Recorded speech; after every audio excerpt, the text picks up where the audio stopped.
King Charles and Prince William are in agreement when it comes to Prince Andrew's future. Royal commentator Richard Kay has claimed both the monarch and his heir have no intention to revert the decision taken by the late Queen last year when it came to the removal of the Duke of York's official roles.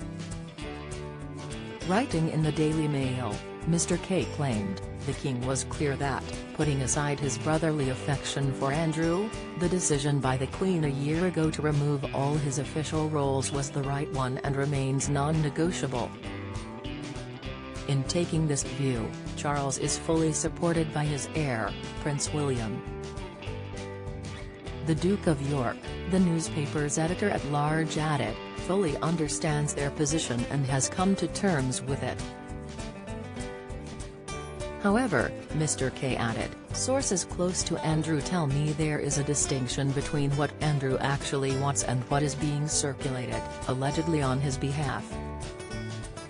Reports about the heir to the throne's feelings about a possible return to the fore of Prince Andrew appeared in June last year, when the Evening Standard wrote William had warned he may pull out of the Order of the Garter ceremony at St George's Chapel if his uncle was in attendance.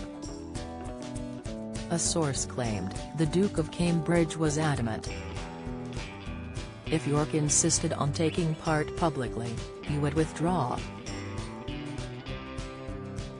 This comes as Prince Andrew is reportedly considering trying to overturn the out-of-court settlement he struck with his accuser Virginia Giuffre in February last year. Ms. Giuffre had launched a civil lawsuit in New York against the Queen's second son in the summer of 2021, in which she accused him of sexual assault while she was 17 and being trafficked by Jeffrey Epstein. The Duke of York had vehemently and repeatedly denied any wrongdoing. After the Duke's lawyer tried and failed to have the case dismissed by U.S. Judge Louis A. Kaplan, Prince Andrew returned his royal and military patronages to his mother the Queen.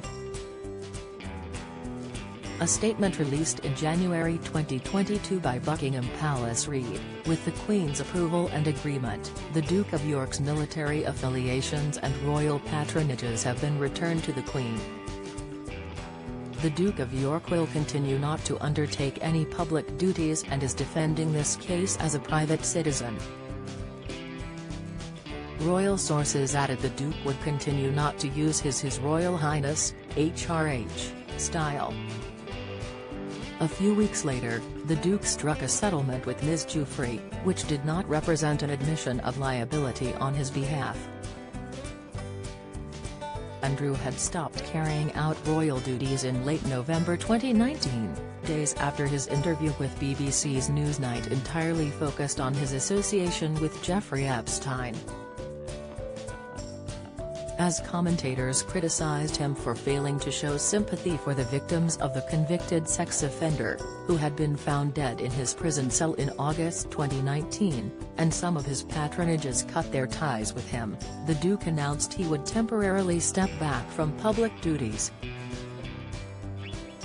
During that same interview, the royal had told Emily Maitlis he had no recollection of ever meeting Ms. Giuffre and also claimed he did not recollect that photograph ever being taken while speaking about the notorious picture seemingly showing him with a hand wrapped around Ms. Giuffre's waist. The snap, which has become the symbol of Ms. Giuffre's allegation against the Duke, was taken in March 2001 on the upper floor of the London home of Ghislaine Maxwell, who also appears in the photo, Ms. Giuffre has previously said. The veracity of the photograph has been argued, among others, by Maxwell, who is serving 20 years in a Florida prison after being found guilty of procuring teenage girls for Epstein to abuse between 1994 and 2004, charges she continues to deny.